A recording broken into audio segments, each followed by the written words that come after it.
বলবো আপনারা যাতে সঠিক বেতন পান, আমার এইটাই দাবি। এর সঙ্গে যারা জড়িত আছে এতদিন পর্যন্ত, যারা যদি খেয়ে থাকে শ্রমিকের টাকা, ওই টাকা পেটে পাড়া দিয়ে বের করে আনবো। আমি বলে দিয়ে যাচ্ছি কথা, যারা এতদিন আপনাদের টাকা যদি কেউ খেয়ে থাকে, সেই টাকা তার ফেরত দিতে হবে, তার জেলেও যেতে হবে। আমি সে ব্যবস্থা করব, আমাদের প্রশাসন সে ব্যবস্থা করবে।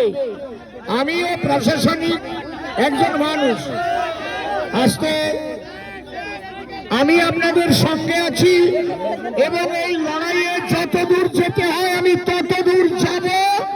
আপনাদের সঠিক বেতন আমি বের করে ছাড়বো, আপনারা নিশ্চিন্ত থাকবেন। কি বলছো? আমি ভিতরে যেতে পারি না,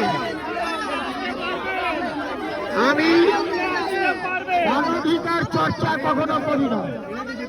আমি এত লোক আছে তো, আমি স্পেশালি যখন আসবো তখন আমি ভিতরে ঢুকবো।